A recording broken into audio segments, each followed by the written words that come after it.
सर्वात प्रथम सगळ्यांना दसऱ्याच्या शुभेच्छा देते.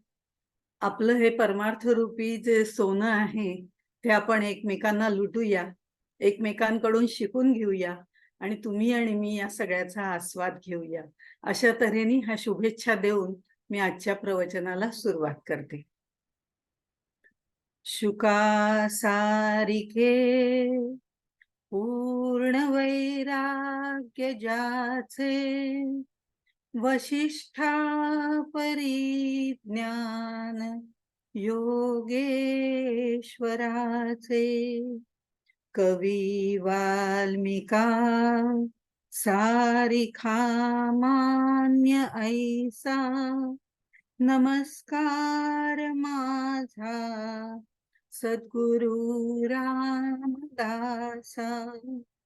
मला वाटते अंतरी वसावे, तुझ्या दास बोधासी त्वा बोध व्हावे, अपत्यापरी पाववी प्रेम ग्रासा, महाराज या सद्गुरु रामदासा.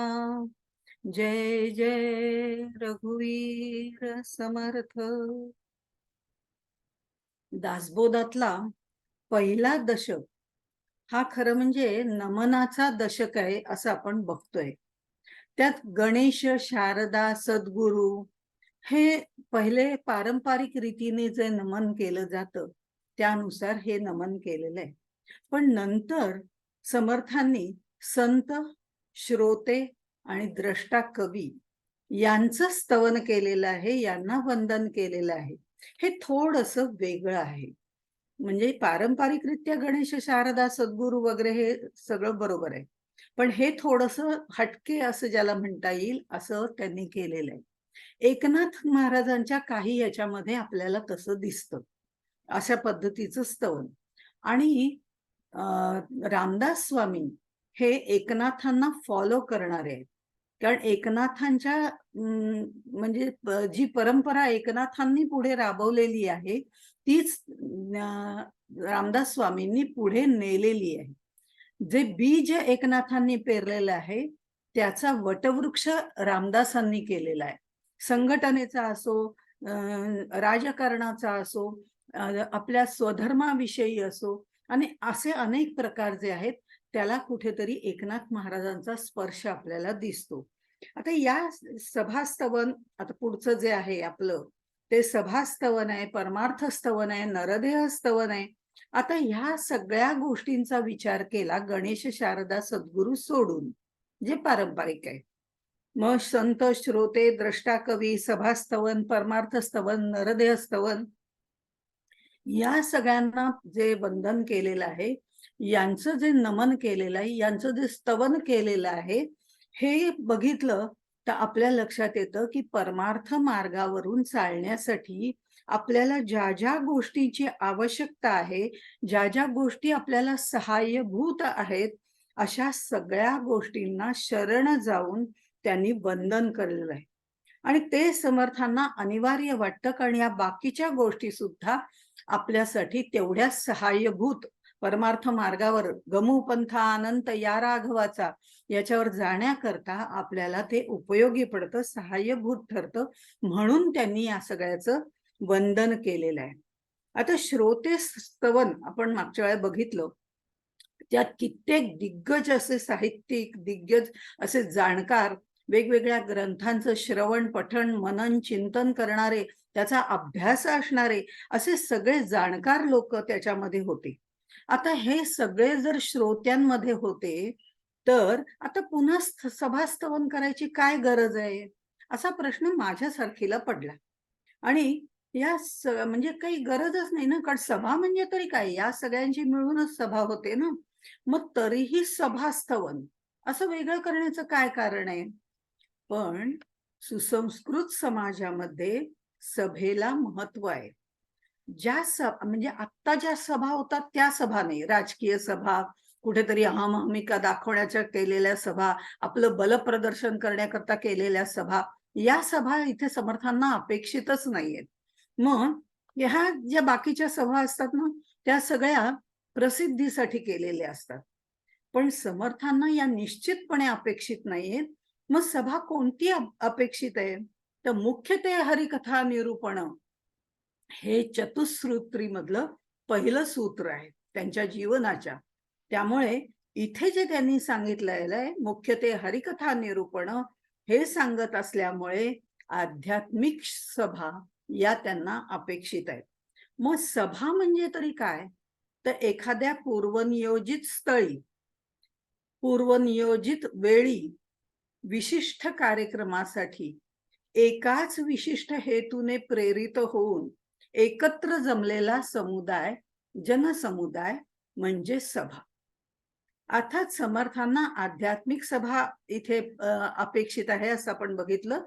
तर जो जनसमुदाय भगवंतावर निस्वार्थपणे प्रेम करण्याच्या उद्देशाने जमलेला आहे, कोणताही त्यांना मिळवण्याचा हेतू नाहीये, निष्काम प्रेम करण्याच्या उद्देशाने हा पवित्र ठिकाणी जमलेला आहे आणि पवित्र वातावरण निर्माण करून तो भगवत भक्तीमध्ये रंगून जातोय, तल्लीन होऊन जातोय, असे जे सगळे एकत्र लोक जमलेले आहेत, त्याला त्यांनी आध्यात्मिक सभा असं म्हटलेलं आहे. आणि त्या आध्यात्मिक सभेचं स्तवन, तिला वंदन ह्यांनी केलेलं आहे. आणि हे करताना समर्थ असं म्हणतात, पहिलीच ओवी आहे, आता वंदू सकळ सभा, जये सभेसी मुक्ती सुलभा, जेथे स्वये जगदीश उभा, तिष्ठ तू प्रेम भरे श्रीराम. ही सभा कोणती सांगितलेली आहे? तर जिथे स्वतः जगदीश उभा आहे, म्हणजे नुसता उभा नाहीये, त्याचं नुसतं तिथे अस्तित्व आहे असं नाहीये. या सभेमध्ये भगवंताचं अधिष्ठान आहे, त्याचं अस्तित्व तर आहेच आहे, पण नुसता तो उभा आहे असं नाही, नुसतं त्याचं अस्तित्व तिथे असं आहे असं नाही, तर तो आनंदाने प्रेमाने तिष्ठत उभा आहे, असं त्यांनी विशेषण लावलेलं आहे, तिष्ठत. आता तिष्ठत राहणं हे अत्यंत कंटाळवाणं असतं. उगीचच आपलं एखाद्या गोष्टीची वाट पाहत राहणं, तिष्ठत उभं राहणं. आता डॉक्टरांच्याच कडे गेलं, तर ते समजा तिथे लाईन असेल, तर त्या लाईनमध्ये म्हणजे ह्याचा नंबर झाला की त्याचा नंबर असं करता आपल्याला जे वेटिंगमध्ये राहावं लागतं, ते जे तिष्ठत राहणं आहे, तेही कंटाळवाणं असतं. तसंच तिकिटाच्या लाईनमध्ये उभं राहा, कुठेही. जिथे लाईनमध्ये उभं राहून एखादी गोष्ट करावी लागते, तिथे तिष्ठत उभं राहण्याचा कंटाळा असतो. पण इथे तर त्यांनी हे आणखीन एक विशेषण लावलंय, की हा नुसता तिष्ठत उभा नाही, त्या आनंदाने तिष्ठतू प्रेम भरे, प्रेमाने उभा राहिलेला आहे. मला बरं वाटतंय वाट पाहायला, असं त्याच्या मनामध्ये आहे. असा हा का उभा आहे? कारण नाहं वसामि वैकुंठे योगिनाम हृदये रवो मद्भक्ता यत्र गायन्ति तत्र तिष्ठामि नारद, असं त्यांनी नारदांना सांगितलेलं आहे. म्हणजे नारद त्यांना विचारतात, भगवंता अरे तुला कुठे भेटायला यायचं? तुझा काहीतरी ऍड्रेस सांगशील की नाही आम्हाला? तर तुझा ऍड्रेस तर दे. तेव्हा त्यांनी हा ऍड्रेस सांगितलेला आहे. तो ऍड्रेस असा आहे, दुसऱ्या ओवीमध्ये आपल्याला सांगितलंय समर्थांनी, नाही वैकुंठीचे ठाई, नाही योगियांचे हृदयी, माझे भक्त घाती ठाई ठाई, तेथे मी तिष्ठतू नारदा. अशा पद्धतीने त्यांनी हे वर्णन केलेलं आहे. मी तिथे तिष्ठत उभा आहे आणि हे तिष्ठत उभं असणं हे भगवंताला आवडत आहे. कारण त्याला भक्तांच्या मेळ्यामध्ये राहायला आवडतं. आणि हा तिथे तिष्ठत उभा असल्या कारणाने या कारणे सभा श्रेष्ठ, तिसऱ्या ओळीमध्ये त्यांनी म्हटलंय, या कारणे सभा श्रेष्ठ भक्त गाती ते वैकुंठ. अरे जिथे माझे भक्त आहेत तिथे माझं वैकुंठ आहे, तिथे माझं स्थान आहे, तिथेच मी उभा राहतो आणि मी आनंदाने उभा राहतो. उभा राहतोय म्हटलंय. उभा राहतोय म्हणजे मी तत्पर आहे त्या माझ्या भक्तांच्या सेवेकरता. खाली बसून राहिलो, सिंहासनावर बसून राहिलो, तर काही उपयोग नाही. मला उठायला पण वेळ लागेल की काय? तेवढाही क्षण मला घालवायचा नाही. मी तिथे उभा राहिलेलो आहे. भक्तांच्या सेवेसाठी मी तिथे उभा राहिलेलो आहे आणि तेच माझं स्थान आहे. त्यालाच मी वैकुंठ समजतोय. आणि म्हणून या कारणे सभाश्रेष्ठ असं ते म्हणतात. या कारणे या शब्दाला ह्याच्यामध्ये महत्व आहे. कारण यासाठी मी या सभेमध्ये उभा राहिलोय असं नारदाला त्यांनी सांगितलेलं आहे. आता हे सगळं सांगितल्यानंतर आपण थोडे आज या सभास्तवनामध्ये ओवीचे क्रम पुढे मागे करणार आहोत. त्यामुळे एकदम त्यांनी 7 ते 21 ओव्यांपर्यंत वेगवेगळ्या भक्तांची यादी दिलेली आहे. इथे राहणारे जे इथे सभासद आहेत, सभेमधले सभासद आहेत, सभेमधला सभा नायक आहे, असे हे जे सगळे आहेत ते किती गुणसंपन्न आहेत याचं वर्णन त्यांनी 7 ते 21 ओव्यांमध्ये केलेलं आहे.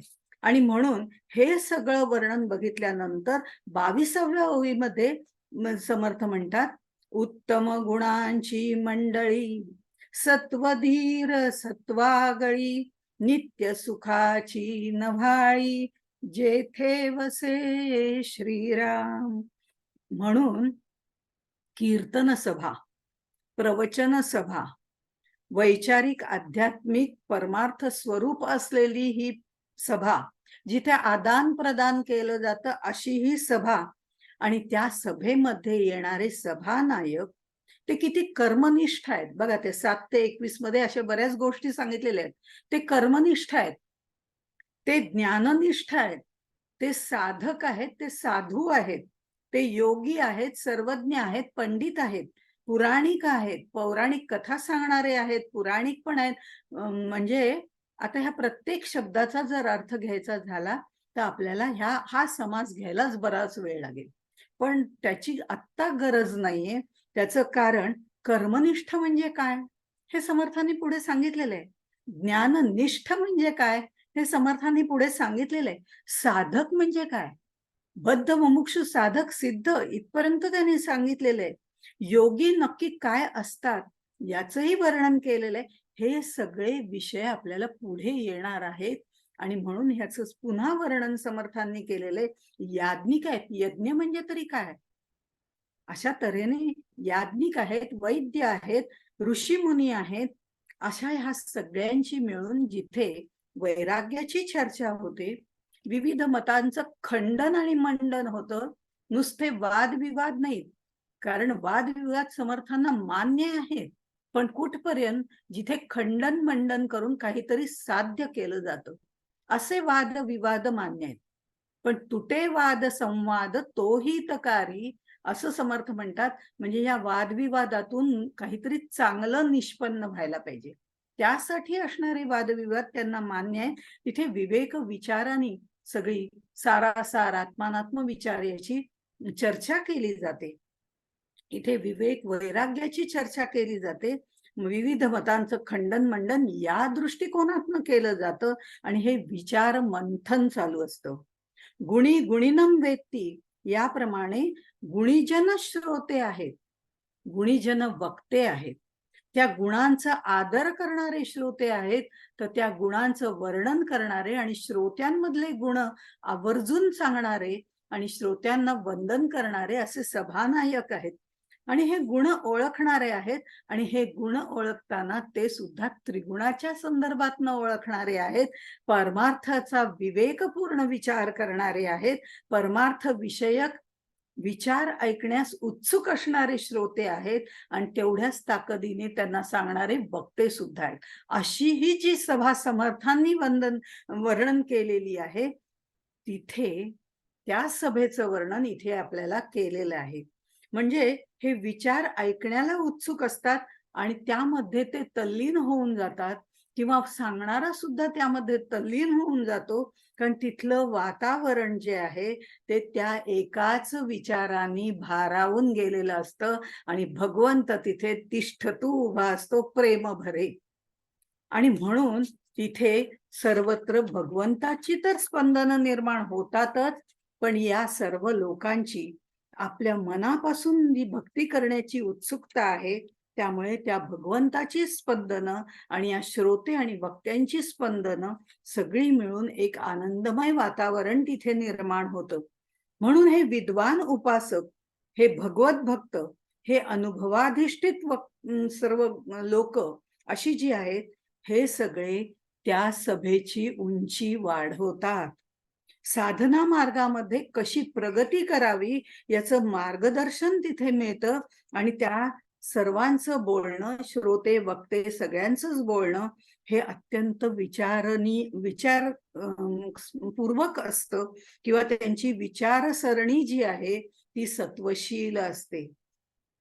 अशा तऱ्हेने या सगळ्या श्रोत्यांचं, या सर्व वक्त्यांचं तिथे सभेला उभे असलेले सभानायक किंवा सभेमध्ये असलेले सभासद या सगळ्यांचं वर्णन त्यांनी याच्यामध्ये केलेलं आहे. आणि म्हणून ते 27व्या ओळीमध्ये म्हणतात, ऐसिया सभेचा गजर तेथे माझा नमस्कार, नित्य जेथे नित्य निरंतर कीर्तन भगवंताचे श्रीराम. तिथे विचार फक्त भगवंताचा आहे. तिथे सगळं अभेद बुद्धीने चाललेलं आहे. भेद नाहीच आहे. कोण वक्ता चांगला आहे, कोण वक्ता बरा आहे, किंवा कोण श्रोता चांगला आहे, कोण वाईट आहे, असंच भेदभाव केलाच जात नाही. सगळे एकाच स्तरावर आहेत. मग तो श्रोता असो किंवा वक्ता असो, हे सर्व एकाच स्तरावरती आहेत. ऐशिया सभेचा गजर.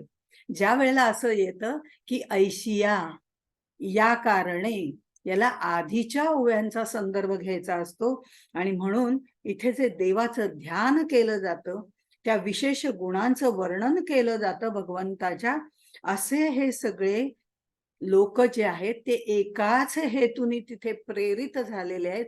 ते म्हणजे अध्यात्म मार्गावर कसं जायचं हे विचार, त्याचं आदान प्रदान करण्यासाठी सर्वजण इथे आलेले आहेत आणि ते सर्व उत्तम गुणाने संपन्न आहेत.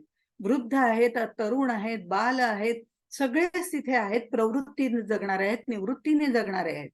आणि मग हे सगळे एकत्रित मनाने तिथे आलेले आहेत. त्यांचं मन सुद्धा एकमेकांशी जुळलेलं आहे. माणसाचं मन, मनबुद्धी चित्त अहंकार आणि अंतःकरण यांनी बनलेलं आहे. आणि हे अंतःकरण पंचकामध्ये येतं. याचा विचारही समर्थांनी नंतर केलेला आहे.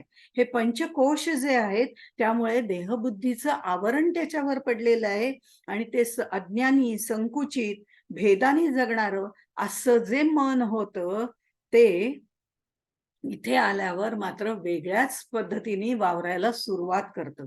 आता सभा म्हटलं म्हणजे बघा ना, किटी पार्टी ही सभाच आहे ना. भिशी पार्टी, किटी पार्टी म्हणा किंवा आणखीन काही कार्यक्रमाची सभा, अशा तऱ्हेने ज्या सभा आहेत त्या सुद्धा एकाच म्हणजे सगळ्या एकाच हेतूने आलेल्या असतात ना. पण तेथे तिष्ठ तुम्ही नारदा नाही, प्रेम भरे तर नाहीच नाही. त्यामुळे हा मुळात फरक आहे. आता इथे मी म्हटलं जसं मगाशी किटी पार्टी आहे, तर तिथे विषय काय आहे? मेनू काय आहे? कसा केला होता? मागच्या वेळेला तोच होता का? मग आता पुन्हा रिपीट झाला का? मग तो चांगला आहे का वाईट आहे? मग त्याच्यात काय सुधारणा करायला हवी? पण तोच विषय आपण पुन्हा घोळत राहतो आणि तो मेनू वाढण्यासाठी ते सगळे डिशेस वगैरे, डेकोरेशन वगैरे, टेबल डेकोरेशन असं वेगवेगळ्या पद्धतीचं प्रदर्शन आपण तिथे केलेलं असतं. ही सुद्धा आपली सभाच आहे. म्हणजे किटी पार्टी ही पण सभाच आहे. त्याच्यात मध्ये दर्शन नसतं, प्रदर्शन असतं. हा फरक आहे. अभ्यास वर्ग, तिथलं वातावरण, भगवंताविषयीनी प्रेरित झालेलं सर्व वातावरण, प्रसाद काय आहे याचा तर विचारच तिथे नाहीये. हे जे सगळं मिळतंय तेच प्रसाद रूपाने आम्ही घेतोय. हेच प्रत्यक्ष परमेश्वराचं दर्शन आहे. हा प्रसाद आवडला का नाही याचा प्रश्नच नसतो. कोणीही प्रसाद कणभर हातावर टेकवलं की आपण तोंडात टाकतो, कारण तो प्रसाद असतो. मग तो डेकोरेट केलाय का, मग त्याला चव चांगली आहे का, याचा विचारच केला जात नाही, कारण तो प्रसाद असतो. इथे प्रदर्शन काहीच नाहीये, इथे फक्त दर्शन आहे. हा मुळातला फरक आहे. आणि म्हणून गोंदवलेकर महाराज म्हणतात, दर्शन हवं असेल तर प्रदर्शन करण्याची गरज नाही. आणि प्रदर्शन म्हणजे प्रपंच आहे आणि दर्शन म्हणजे परमार्थ आहे. आणि ही जी सभा आहे, ऐसिया सभेचा गजर, ही परमार्थ रूपाची अशी परमार्थाने प्रेरित झालेली अशा तऱ्हेची सभा आहे. एकच ध्येय, एकच जिज्ञासा, एकच हेतूने भारावलेली ही माणसं सत्संगामध्ये एकत्र येतात. त्यामुळे तिथे प्रदर्शन नसतं, दर्शन असतं. तर किटी पार्टी ही सुद्धा सभा असली तरी तिथे दर्शन नसतं, प्रदर्शन असतं. हा महत्वाचा फरक आहे. म्हणून हे दर्शन असणारी ऐसिया सभेचा गजर तेथे माझा नमस्कार, असं समर्थांनी म्हटलेलं आहे, की जिथे कायम भगवंताचं कीर्तन केलं जातं. संकीर्तन, नामस्मरण असेल, श्रवण असेल, मनन असेल, देवाचं ध्यान असेल किंवा त्याचं वर्णन, तिचं गुणवर्णन गायलं जात असेल, अशा पद्धतीने कोणी श्रवण करत असतील, त्या श्रवणामध्ये सुद्धा श्रवण, मनन, चिंतन, निधिध्यासन या सगळ्या गोष्टी त्याच्यामध्ये येत असतात. आणि तिथे ईश्वर प्रगट रूप झालेला असतो. आणि हे सगळं जे आहे, हे सगळ्यांचं मन एकत्रित आल्यामुळे, एकाच भावनेने प्रेरित झाल्यामुळे विश्वमन तयार झालेलं आहे. आता आपण जर सभेतलं विश्वमन जे आहे, इथे हे विश्वमन माणसातला संकुचितपणा कमी करतं. पण बाकीच्या सभेमध्ये संकुचितपणा वाढवतं. मी अशी, मी तशी, हा अहंकार तिथे वाढतो. पण इथे भगवंताच्या एकाच भावाने प्रेरित झालेले लोक असल्यामुळे या सभेमध्ये जे विश्वमन तयार होतं, तिथे संकुचितपणा नसतो. तिथे व्यापक दृष्टिकोन असतो. अहो, दिंडीमध्ये वारकरी इतके भारावून जाऊन धावत सुटतात, पळत जातात आणि त्या दिंडीमध्ये नामस्मरण घेत, डोक्यावरती कुंड्या वगैरे घेऊन, तुळशीच्या कुंड्या वगैरे घेऊन, गळ्यामध्ये माळा घालून असे ते धावत धावत चाललेले असतात.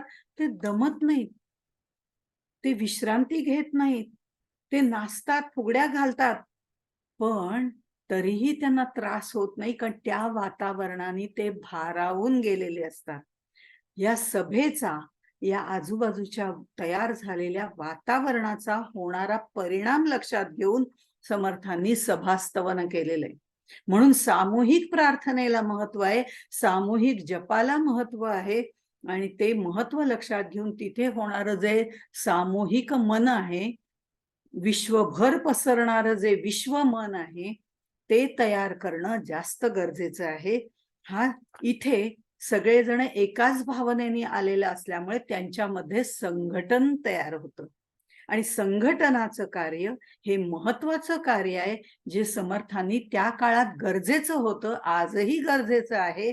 ते समर्थांनी महत्व तिथे मांडलेलं आहे. आणि त्याच्यासाठी ही सभा अत्यंत आवश्यक आहे.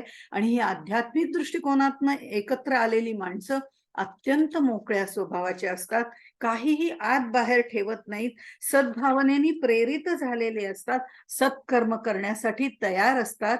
आणि त्यांच्यामध्ये सत्वगुण वाढत असतो. त्यांना भगवंताविषयी प्रेम असतं आणि भगवत भक्ती करणाऱ्या भक्ताबद्दलही तेवढंच प्रेम असतं. आणि ह्या सगळ्या पार्श्वभूमीवरती ही जी विश्वासार्हता ज्याला म्हटली जाते, ती समर्थांनी इथे ह्या मुख्यतः हरिकथा निरूपण यातून त्यांचं जे कार्य त्यांना करायचं होतं, म्हणून संघटनेला त्यांनी महत्व दिलं आणि तेथून आत्मिक बळ तयार झालं. आणि ही संघटना तयार करण्यासाठी या सभेची गरज असते. म्हणून ते 29व्या ओवीमध्ये असं म्हणतात, कलौ कीर्तन वरिष्ठ, जेथे होयते सभा श्रेष्ठ, कथा श्रवणे नाना नष्ट, संदेह मावळती श्रीराम. आता ह्या सगळ्यामध्ये त्यांनी जी वेगवेगळ्या गोष्टी सांगितल्यात, ते त्याचं 7 ते 21 मध्ये वर्णन आलेले, तेही याच्यामध्ये आपण ओझरत्या स्वरूपामध्ये घेतलेलं आहे. आणि हे सांगताना सुद्धा मध्ये मध्ये या कारणे सभा श्रेष्ठ हे जसं 3ऱ्या ह्याच्यात म्हटलंय, त्याचप्रमाणे वेगवेगळ्या ओव्यांमधनं त्याचा संदर्भ आपल्याला आलेला आहे. त्या ओव्या आपण रिपीट केलेल्या नाहीयेत. त्याचं कारण सभेमध्ये सुद्धा जसं वर्णन आलंय, तसं श्रोते स्तवन जे केलेलं आहे त्याच्यामध्येही वर्णन आलेलं आहे. म्हणून ते म्हणतात 29व्या ओवीमध्ये, कलौ कीर्तन वरिष्ठ, जेथे होयते सभा श्रेष्ठ, कथा श्रवणे नाना नष्ट, संदेह मावळती श्रीराम. इथे आता हे जे वर्णन केलेलं इथे कुठलाही संदेह मनामध्ये राहत नाही, शंका मनामध्ये राहत नाही परमार्थाविषयीची. इथे आपण जर पहिल्या समासामध्ये बघितलं होतं की निस्संदेह ज्ञान, ह्याला म्हणतात निश्चयो. मुख्य ज्ञानाचा निश्चयो, मुख्य परमार्थाचा निश्चयो. हा निश्चयो म्हणजे निस्संदेह ज्ञान मिळवणं. आणि म्हणून ते म्हणतात इथे संदेह मावळती.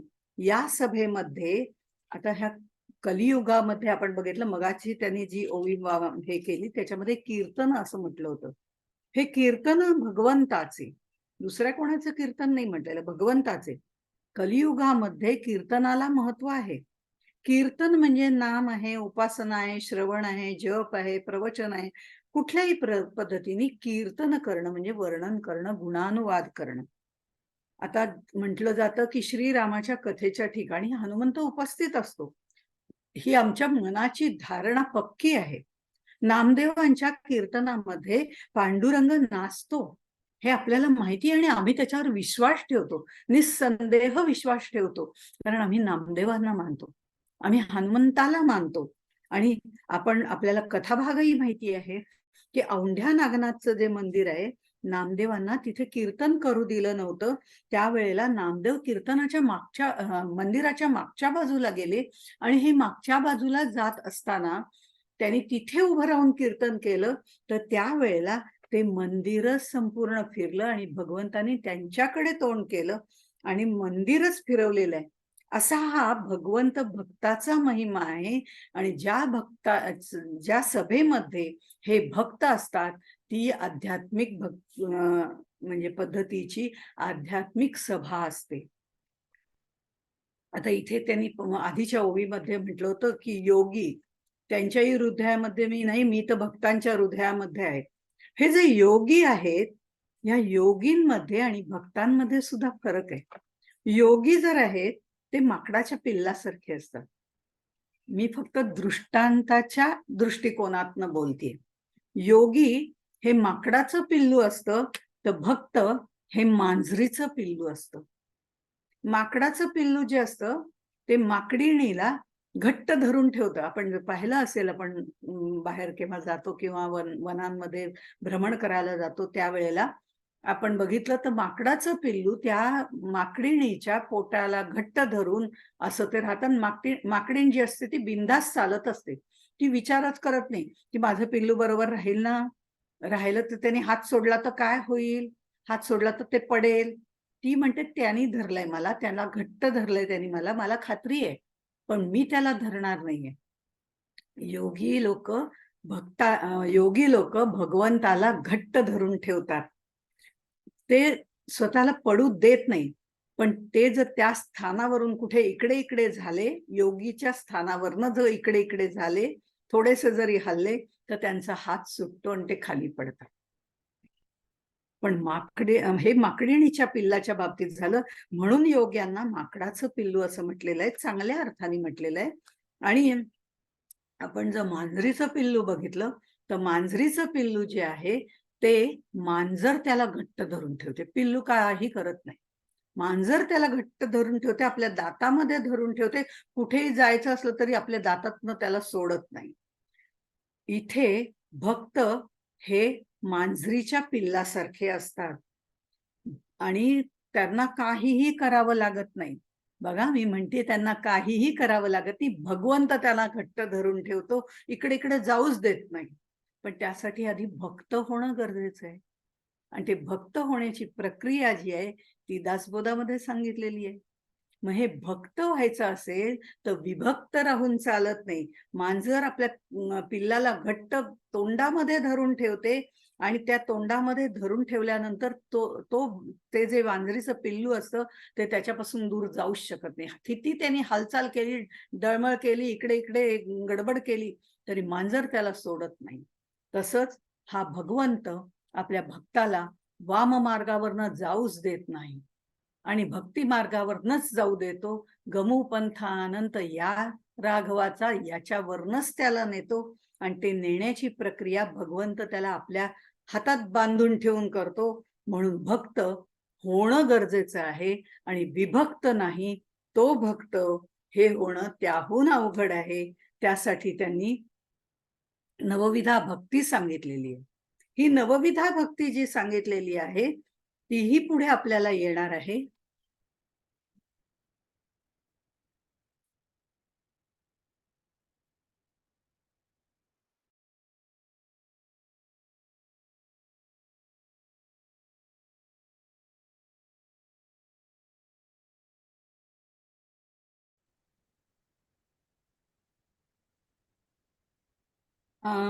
अशा तऱ्हेने हा मांजरीचं पिल्लू आणि अं, बघितलं ते माकडाचं पिल्लू असे दोन भेद त्यांनी त्याच्यामध्ये सांगितलेले. हे विभक्त नाही तो भक्त असं जे म्हटलं जातं ते होणं त्याहून अवघड आहे आणि त्यासाठी ही नवविधा भक्ती जी आहे ती आपल्याला याच्यामध्ये सांगितलेली आहे. आणि इथे साधक भक्त जो आहे त्याला सन्मार्ग मिळतो, अक्षय समाधानाचा अकस्मात लाभ होतो. म्हणून या सभेचं वंदन श्री समर्थांनी केलेलं आहे. असं हे सभास्तवन जे आहे तेही तितकंच महत्वाचं आहे, कारण इथे आपण सर्वजण एकाच विषयाने प्रेरित झालेलो असतो आणि भगवंत तिथे उभा असतो. आणि मग इथून पुढे जाताना आपल्याला परमार्थ मार्गावरनं चालायचं आहे. असा हा परमार्थ मार्गाचा 27 ओव्यांचा एक छोटा समास आहे. पण तो आपल्याला बरंच काही सांगून जातो. एक सेकंद ना. तो आपल्याला बरंच काही सांगून जातो. समर्थ जीवनाची जी चतुसूत्री आहे त्याचं पहिलं सूत्र आपण बघतोय की मुख्य ते हरिकथा निरूपण. कारण आधी त्यांनी अनुभूती घेतलेली आहे, अनुभव घेतलेला आहे, प्रचिती घेतलेली आहे आणि मग ते हे सगळं लोकांना सांगतायत समर्थ रामदास. त्यामुळे मुख्य ते हरिकथा निरूपण यामध्ये परमार्थ स्तवन केल्याशिवाय राहणं त्यांना शक्यच नाहीये. ते परमार्थ स्तवन करणारच आहेत, कारण हा दशक स्तवनाचा आहे असं आपण म्हटलं आणि मुख्य उद्देश जो त्याचा आहे तो परमार्थ हाच उद्देश आहे. माणसाला नेहमी आपल्या मुळाकडे जाण्याचा अत्यंत ध्यास असतो. वरवर आपण जर पाहिलं, व्यावहारिक दृष्टिकोनातनं पाहिलं तर तो वेगवेगळ्या जीवनाच्या जगण्याच्या कल्पना तयार करत असतो, जगण्यासाठी प्रक्रिया वेगवेगळ्या करत असतो, वेगवेगळे शोध लावत असतो. हे सगळं त्याचं व्यावहारिक दृष्ट्या चालू असतं, त्याच्यात तो रमत असतो. पण हे सगळं जीवाच्या सुखासाठी तो करत असतो, ते शोधण्याचा तो प्रयत्न करत असतो. आणि ते जे सुख आहे हे शाश्वत सुख नाहीये, ते परमसुख नाहीये, ते व्यावहारिक पातळीवरचं सुख तो शोधत असतो आणि त्याचा जो अर्थ आहे तो अर्थ तो काढत असतो. पण मूळ अर्थ जीवनाचा काय आहे, मूळ सुखाचा अर्थ काय आहे, मूळ आनंदाचा अर्थ काय आहे, हे जीवाच्या सुखासाठी तो शोधत नसतो आणि ते शोधणं जास्त गरजेचं आहे. कारण व्यावहारिक अर्थ पैसा हा आहे. अर्थ म्हटल्यानंतर परम अर्थ, श्रेष्ठ अर्थ, उत्तम अर्थ. तर अर्थचा अर्थ पैसा पण आहे, जो अनर्थ पण करू शकतो. पण त्या पैशाचा सदुपयोग केला तर त्याचा उपयोगही होऊ शकतो. त्यामुळे तो जीवाचा सुखाचा शोध घेत असताना कायम पैशाचा विचार करतो, द्रव्याची सोय करतो आणि सगळ्या ती आवश्यक आहेच, आवश्यक नाही असं नाही. पण ते सगळं साठवण्याच्या शोधामध्ये, ते सगळं मिळवण्याच्या शोधामध्ये अंतर्यामी जे सुख प्राप्त करायचे, जे समाधान प्राप्त करायचे ते त्याला मिळत नाही. कारण हे सगळं सुख जे आहे वेगवेगळे शोध लावून आपल्याला मिळणारं सुख आता कसं आहे, पाट्या वरवंट्यावर वाटावंच लागत नाही. मिक्सर आला 2 मिनिटात होऊन जातो. हे जे शोध लावलेले आहेत, वेगवेगळे शोध आहेत. खूप उकडतंय म्हटल्यावर आम्ही लगेच एसी लावतो, गार होऊन जातो. खूप थंड वाटायला लागलं तर हीटर लावतो. हे सगळे शोधच आहेत. ते जीवाच्या सुखासाठी आहेत. पण त्यामध्ये सुख मिळत नाही, समाधान मिळत नाही. सुख मिळतं ते क्षणभंगूर असतं आणि म्हणून श्रेष्ठ, सर्वोत्तम, अगदी अंतिम सुख ज्याला म्हटलं जातं, ते सुख मिळवायचं असेल, हा परमार्थ मार्गच धरावा लागतो, की ज्यामुळे आपल्याला आंतरिक समाधान मिळतं. त्याचा अर्थ काय आहे, तो हेतू काय आहे, ते ध्येय काय आहे, हे समजावण्यासाठी, ते सुखाचं मूळ शोधण्यासाठी आपल्याला या परमार्थाच्या मार्गावरनं जावं लागतं. त्याचा समग्र विचार समर्थांनी दासबोधामध्ये मांडलेला आहे. म्हणून जीवाच्या उगमाचं जे स्थान आहे, तो तिथपर्यंत जाण्याची त्याला इच्छा असते. आणि ती इच्छा साध्य करण्याकरता त्याला परमार्थ स्तवन करणं गरजेचं आहे. आणि ही खरं म्हणजे दासबोधाची इथून सुरुवातच झालेली आहे. फक्त सुरुवात मी म्हणते. वस्तूचा शोध, परब्रह्माचा शोध, आपला अंतिम ध्येय, आपला अनुभव हाही त्याच्यासाठी महत्वाचा आहे. नुसतं लोकांनी सांगितलं, दासबोधात वाचलं, अमकीकडे वाचलं, तमकीकडे वाचलं, याला महत्व नाही. स्वानुभूती महत्वाची आहे आणि स्वानुभूती मनुष्य आयुष्यभर घेतच असतो. एक वेळ माणूस हवा, पाणी, अन्न याशिवाय जगू शकतो, पण तो स्वानुभवाशिवाय जगू शकत नाही. आता हे वाक्य जरा विचित्र वाटतं आपल्याला, की हवा पाण्याशिवाय जगेल, स्वानुभवाशिवाय जगणार नाही, असं कसं काय शक्य आहे? विचित्र आहे, पण सत्य आहे. अनुभव हा माणसाच्या जीवनात अत्यंत महत्वाचा आहे. अहो, साधं आपण म्हणूया अन्नाशिवाय जगत नाही, हे मान्य आहे. अन्न पाणी, पण अन्न पाणी मिळालं नाही, आता नाहीच मिळालं, दुष्काळ पडलेला आहे, खायला कणभर सुद्धा अन्न नाहीये, अशा वेळेला मरण्यापूर्वी, आता मरण्याशिवाय दुसरं गत्यंतर नाही, पण मरण्यापूर्वी व्याकुळ होण्याचा काय अनुभव आहे हा त्याला घ्यावाच लागतो. म्हणजे अनुभव घेतल्याशिवाय त्याला पर्याय नसतो. पाण्याशिवाय तडफडून मरण्याचा अनुभव घेतल्याशिवाय त्याला मरताच येत नाही. पाणी पाणी शोध घेतो, सगळीकडे जातो, कुठंच पाणी मिळत नाही, तहानेने व्याकुळ होतो आणि शेवटी आता इलाज नाही, हात पाय तोंड सगळं कोरडं पडलेलं आहे हे लक्षात येतं, तडफडायला लागतो, पण तडफडण्याचा अनुभव घेतोच ना. नाक दाबलं की हवेशिवाय जगण्याचा किंवा गुदमरण्याचा जो अनुभव आहे तो त्याला घ्यावाच लागतो. परमार्थातही प्रत्येक गोष्टीचा अनुभव घ्यावा लागतो आणि तो अनुभव घेणं, अनुभूती घेणं हे महत्वाचं आहे. आणि त्यासाठी परमार्थ मार्गावरनं जाताना त्याला शरण जाऊन निस्संदेह त्याचं ज्ञान प्राप्त करायचं. मुख्य परमार्थाचा निश्चय, 16 निश्चय सांगितलेले आहेत पहिल्या समासामध्ये. तेथे मुख्य परमार्थाचा निश्चय हा जो निस्संदेह ज्ञान मिळवण्याचा जी प्रक्रिया आहे, ती परमार्थाच्या स्तवनाने त्याला शरण जाऊन साध्य करता येईल, म्हणून समर्थांनी परमार्थ स्तवन केलेलं आहे.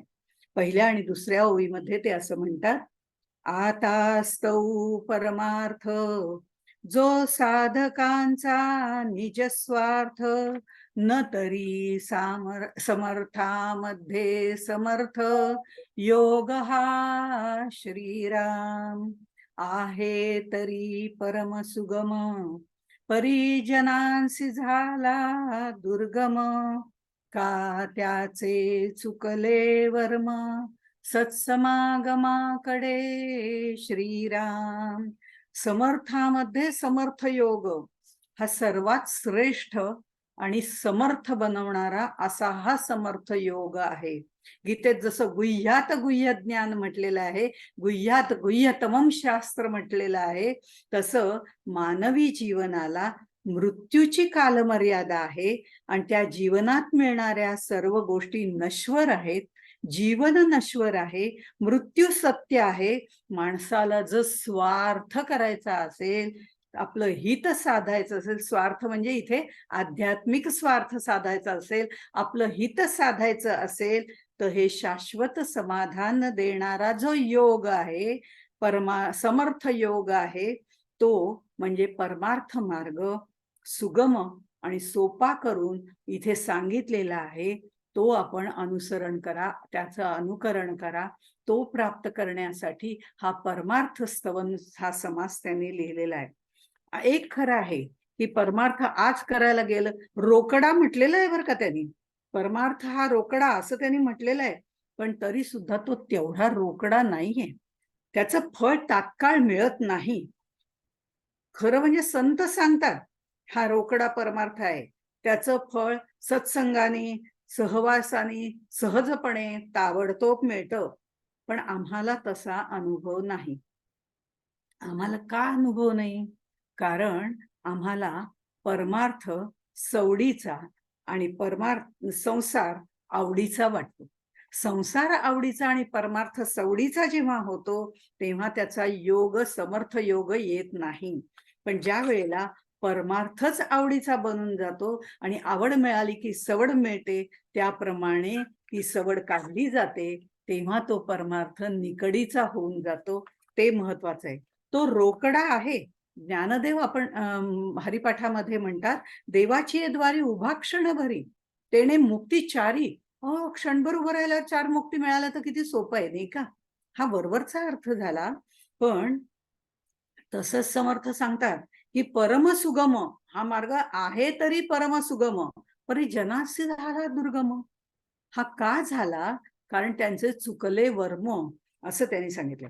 लहान मुलाला आई म्हणते की नाही, की हे एकदा औषध घेतलं ना, की लगेच तुला बरं वाटेल. असं एकदाच औषध घेऊन होत नाही. पण पहिलं औषध तो बरं वाटेल ह्या निमित्ताने तरी घेतो. आणि मग त्याला म्हणते, "बघ बरं वाटलं की नाही, आता आणखीन थोडंसं घे."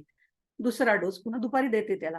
म्हणजे अशा पद्धतीने तिकडे वळवलं जातं. तसं संत आपल्याला सांगतात, एकदम सोपा आहे मार्ग हा. हा सोपा आहे नाही, नाही 4 मुक्ती देवाची द्वारी उभं राहिलं की ताबडतोब मिळतील. ही गोडी निर्माण करण्याकरता आहे. आणि एकदा का ही गोडी निर्माण झाली की ते म्हणतात, देवाची द्वारी उभा क्षणभरी. आपण हरिपाठामध्ये ह्या गोष्टी पाहिलेल्या आहेत. हरिपाठ आपला झालेला आहे याच्यापूर्वी, अमृतानुभवाच्या आधी. पण तिथे सांगितलंय तसंच इथे समर्थ सांगतात, अगदी सुगम मार्ग आहे. पण कसा आहे? क्षणाला तो आचरणात आण. क्षण देवाची द्वारी उभा क्षणभरी. आत्ता राहिलास ना, अजून एक क्षण. अजून राहिलं तर अजून एक क्षण. असा हा क्षण संपतच नाही, असा विलक्षण क्षण त्यांनी सांगितलेला आहे. त्यामुळे जिव्हे वेगू धरी ही गती प्राप्त करण्यासाठी म्हणजे गती दोन्ही दृष्टीने, परमार्थ साधनेची गती प्राप्त करण्यासाठी आणि परमार्थामध्ये अंतिम ध्येय गाठण्यासाठी ह्या परमार्थाला वेग दिला पाहिजे, गती दिली पाहिजे. मग हा मार्ग सोपा आणि सुगम होतो. आम्हाला तो कठीण वाटतो, कारण आमचा मार्ग चुकीचा असतो. आम्हाला सत्समागमाकडे, सत्संगतीकडे जायचं असेल, तर प्रपंचातली आसक्ती, ममत्व हे सर्व काढलं पाहिजे. धर्म, अर्थ, काम, मोक्ष असे 4 पुरुषार्थ आपल्याला सांगितलेले आहेत. पण धर्म, अर्थ, काम, मोक्ष. धर्म आणि मोक्ष या 2 रेघांच्या मध्ये अर्थ आणि काम आहेत. आपण श्री काढतो आणि त्याच्या 2 बाजूला रेघा मारतो. इकडे 2 आणि तिकडे 2. एक बाजूची रेघ आहे ती धर्माची आहे आणि शेवटची आहे ती मोक्षाची आहे. आणि याच्यामध्ये असणारी श्री जी आहे ती अर्थ आणि कामाची आहे. त्यामुळे इथे असं म्हटलं जातं, पुरुषार्थ आहेत हे 4. ते योग्य पद्धतीने करायलाच पाहिजेत. म्हणजे मोक्ष सहज मिळतो असं ते सांगतात. कारण तो साधकांचा निजस्वार्थ आहे. आता इथे धर्मानी अर्थ मिळवून योग्य त्या कामना शास्त्रशुद्ध रीतीने पार करून उपभोगायला कुठेही नाही म्हटलेलं नाहीये. मोक्ष हा आपोआपच मिळतो.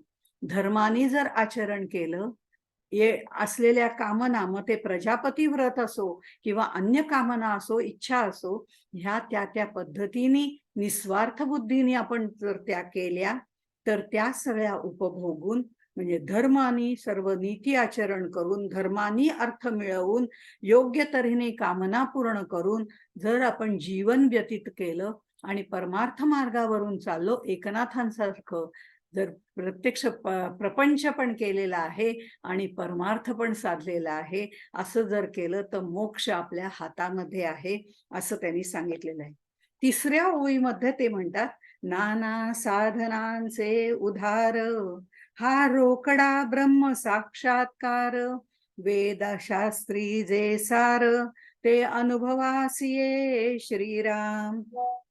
इतर कोणत्या साधनांचं फळ लगेच मिळत नाही.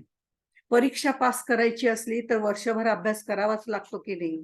नोकरी हवी असेल तर ती डिग्री मिळवावी लागतेच की नाही, जी नोकरी करायची असेल ती. अर्थात हे सर्व केलं म्हणजे नोकरी मिळतेच, अभ्यासात यश मिळतच असं नाही. त्यात दैवाचा भागही थोडाफार आहे. त्या ह्याच्या पण परमार्थ रोकडा आहे. तुम्ही तो तरुणपणी करा, तो म्हातारपणी करा, जेव्हा कराल तेव्हा करा, पण फळ नगद मिळतं असं ते म्हणतात. कारण ब्रह्मसाक्षात्कार आज ना उद्या, आजचा जन्म नाही तर पुढच्या जन्मात, त्याच्या पुढच्या जन्मात ब्रह्मसाक्षात्कार निश्चित होणार. क्षणाला त्याचा विचार करायला हवा. आपल्यामध्ये जन्मापासून एक कायम भीती असते, ती म्हणजे मृत्यूची. पण या मार्गावरून चालणाऱ्या लोकांना मृत्यूची भीतीच उरत नाही. त्यांना काय शाश्वत आहे, काय अशाश्वत आहे, काय स्वरूप आपलं आहे, स्वरूप म्हणजे काय अंतरात्मा आहे, काय आत्माराम आहे, हे सगळं त्यांना कळायला सुरुवात होते. त्यांची देहाची आसक्ती संपून जाते आणि देह हे साधना करण्याचं एक साधन आहे, हे त्यांच्या लक्षात येतं. आणि मग ब्रह्मसाक्षात्कारासाठी त्यांच्यापुढे द्वैतच राहत नाही, द्वैतच राहत नाही. त्यामुळे काही भीतीच राहत नाही कुठल्या गोष्टीची. ही परमार्थाची अपूर्वता आहे. आणि म्हणून ही अपूर्वता परमार्थाची जर घ्यायची असेल, अपूर्वता या परमार्थाची वार्ता नाही जन्म मृत्यूची, असं 13व्या ओळीत त्यांनी पूर्णपणे निवेदन केलेलं आहे. खात्रीपूर्वक सांगितलेलं आहे की या परमार्थाची अपूर्वता, मरणाची भीतीच वाटत नाही. मरणाची भीती वाटत नाही. जुनं जीर्ण झालेलं वस्त्र ज्याप्रमाणे आपण बदलावं आणि नवीन वस्त्र धारण केल्यावर वा काय छान दिसतंय ना, असं आपलंच आपल्याला वाटावं, इतक्या सहज रीतीने आपण आपलं शरीर सोडून देऊ शकतो परमार्थ मार्गावरनं गेलो तर. आणि म्हणून हे वस्त्र टाकून देण्याप्रमाणे ही प्रक्रिया आहे. लक्षात आपल्या येतं, वासांसी जीर्णानी यथा विहाय. अगदी सहजपणे आपण म्हणतो ना, अगं बाई साडी जुनी झाली वाटतं, आता टाकून देऊया. तर टाकण्याला आपल्याला काहीच वाटत नाही. तसंच हे शरीर आहे. हे शरीर वस्त्र बदलण्याची भीती वाटण्याची गरजच नाहीये. कारण हे जे वस्त्र बदलणं जे आहे, शरीर रूपी वस्त्र बदलणं जे आहे, हे भ्रमरूप दृश्याचा, अशाश्वत दृश्याचा नाश करणं आहे. हा विचार त्याच्या मागे आहे. हे चैतन्य जे आपलं आहे ते शाश्वत आहे. आणि ते शाश्वत चैतन्य जाणल्यानंतर हे शरीर फक्त उपकरण आहे, साधन आहे परमार्थाचं, हे आपल्या लक्षात येतं. ते जर जीर्ण झालं तर ते बदलायलाच हवं. कारण ते परमार्थ साध्य करण्याकरता तेवढं आता लायक राहिलं नाही. राम राम राम राम म्हणताना, उच्चार होताना लांब लांब लांब लांब व्हायला लागतो. कारण जिभेचं तोंडामध्ये बोळकं झालेलं असतं. त्यामुळे जीभ नीट उच्चार करू शकत नाही. आता हे वस्त्र बदललंच पाहिजे, हे आपल्या लक्षात येतं. आणि त्यामुळे दृश्याची जुनी जर्जरी कुहीट झाली, असं 17व्या ओळीमध्ये त्यांनी म्हटलेलं आहे. दृश्याची जुनी जर्जरी, ब्रह्मस्थिती बाणता अंतरी, संदेह गेला ब्रह्मांडा बाहेरी. दृश्याची जुनी जर्जरी कुहीट झाली श्रीराम. म्हणजे ही सगळं जुनं झालं, ते आता जुने ठेवणे, मीपणे आकळेना, असं पण त्यांनी मनाच्या श्लोकामध्ये म्हटलेलं आहे.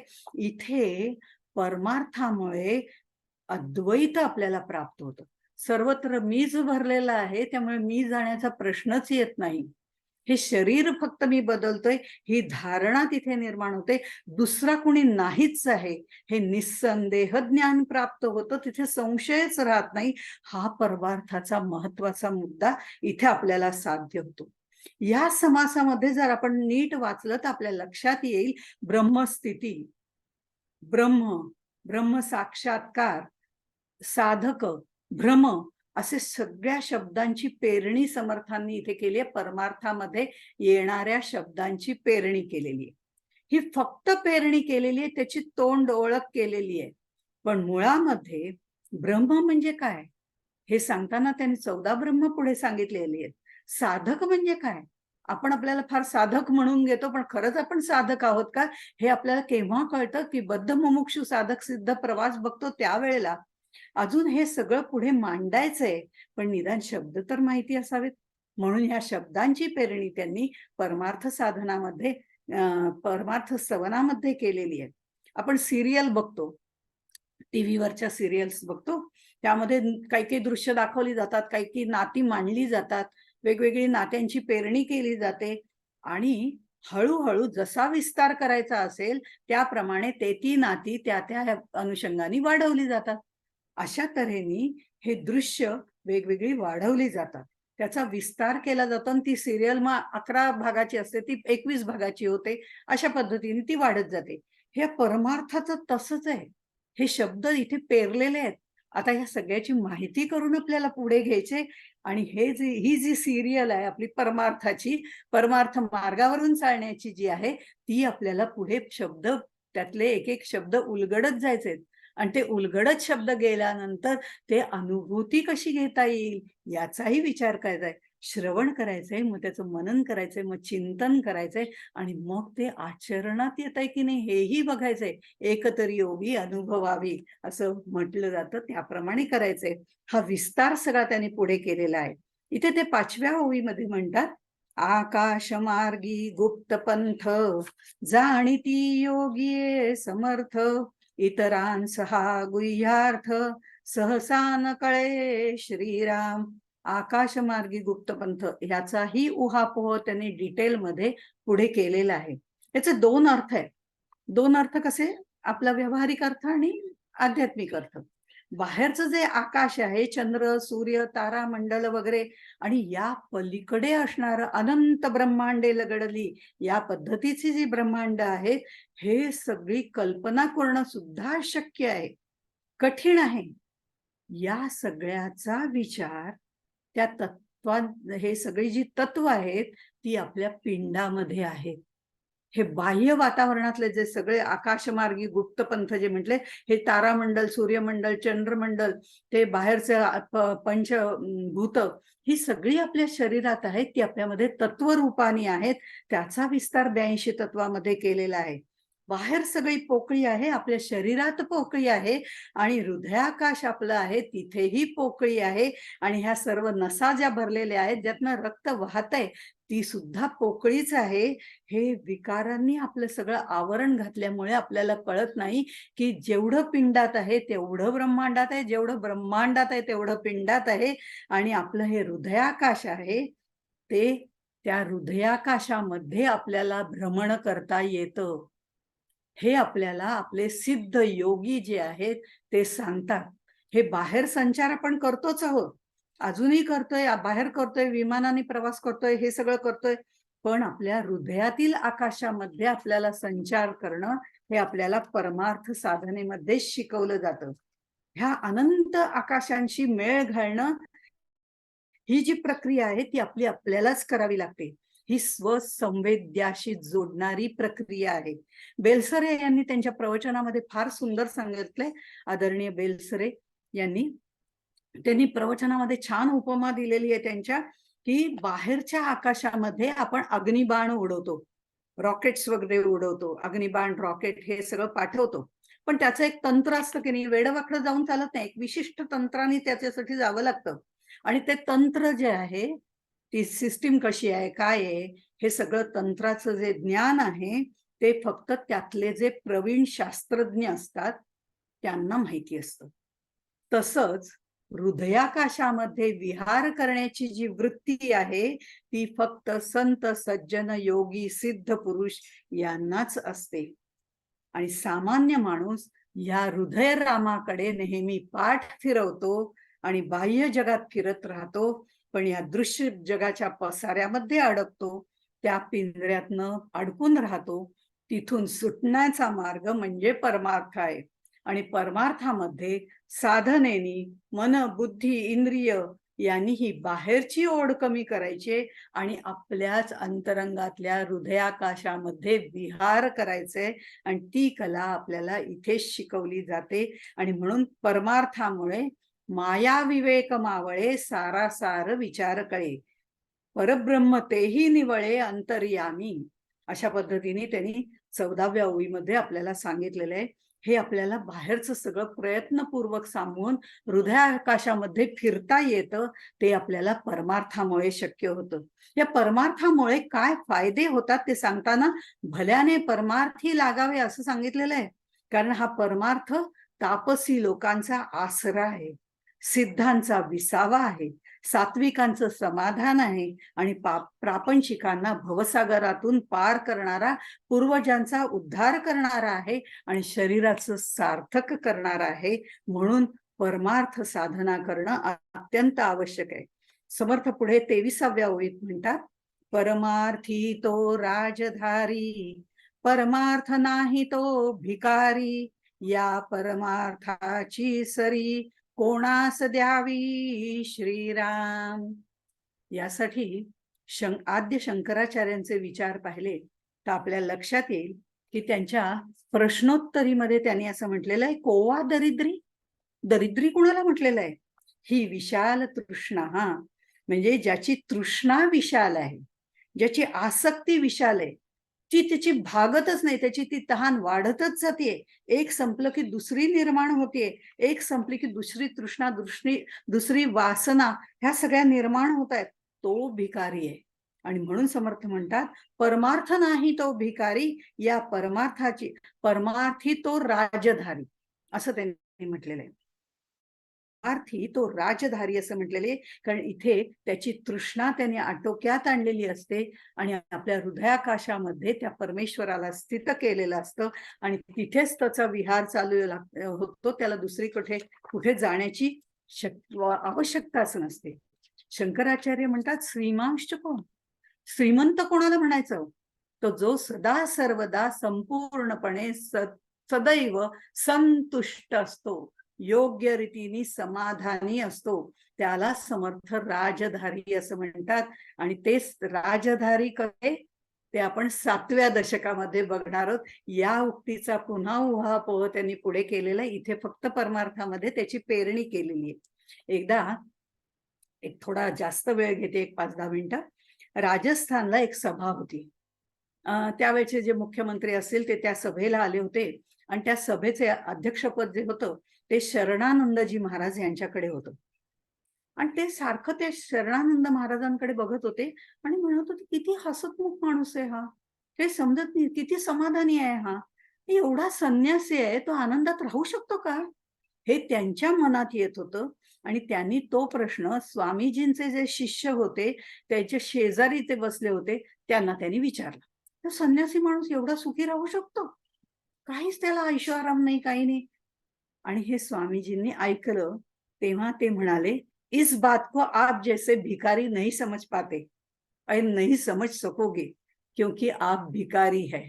हे जे भिकारी शब्द वापरलाय तो या दृष्टिकोनातनं वापरलेला आहे की परमार्थी तो राजधारी, परमार्थ नाही तो भिकारी असं. कारण भौतिक जगामध्ये वावरणारी आम्ही सर्व लोक ही सगळ्या गोष्टींचे गुलाम झालेलो आहोत. आणि म्हणून आम्ही किती गुलाम झालेलो आहोत की आम्हाला हे सगळं वरवरचं दृश्य हवं असतं. शंकराचार्य म्हणतात, अंगम गलितम पलितम मुंडम. हा श्लोक आपल्याला सगळ्यांना माहितीये. अंगम गलितम पलितम मुंडम दशन विहीनम जातम तुंडम. अशा पद्धतीने शरीर सगळं जर्जर झालेलं आहे. केस पांढरे झालेत, पण आम्ही कलप लावतो आणि काळे करतो. दातांचं बोळकं झालंय, आम्ही दात बसवून घेतो. जरूर घ्यावा, जरूर चांगलं राहावं. समर्थांनी याचाही विचार केलेला आहे की तुम्ही योग्य राहा, तुमचं प्रेझेंटेशन चांगलं असलं पाहिजे आजच्या भाषेमध्ये. हे महत्वाचं आहे. पण आपल्या सगळ्या गोष्टींना शोभेसं असावं, हेही त्यांनी सांगितलंय. ते प्रेझेंटेशन कसं चांगलं असावं हे महत्वाचं आहे. पण तरी सुद्धा या परमार्थ मार्गाची जर बॅकग्राऊंड असेल तर ते जे तुमचं म्हणजे एकूण दिसणं आहे ते जास्त महत्वाचं आहे. शरीर जर झालं, चालता येत नाही, बोलता येत नाही, तरी आमच्या वासना सुटत नाहीत. या वासना सुटणं महत्वाचं आहे. बाकीचं तुम्ही चांगलं राहा, चांगला आनंदाचा उपभोग घ्या, पण त्याच्या आसक्तीमध्ये राहू नका. पण मग हा परमार्थ आपल्याला केव्हा मिळतो याचंही वर्णन त्यांनी केलेलं आहे. अनंत जन्मीचे पुण्य जोडे, 24व्या ओळीमध्ये म्हटलंय, अनंत जन्मीचे पुण्य जोडे तरीच परमार्थ घडे. या परमार्थाची गोडी लागण्याकरता अनंत जन्मीचे पुण्य लागतं.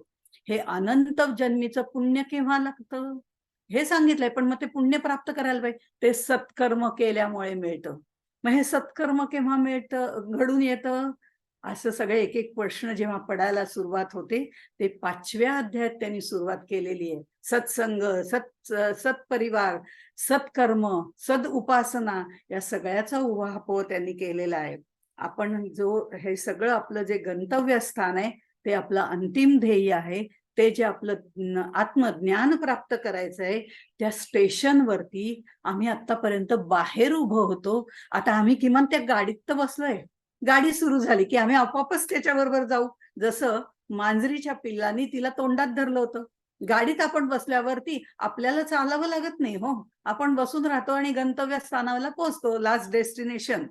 हे वेगळं आहे परमार्थातलं. पण आम्हाला ज्या डेस्टिनेशनवर जायचं असतं तिथे गाडी पोहोचवते ना, आम्हाला रस्ता बघावा लागत नाही.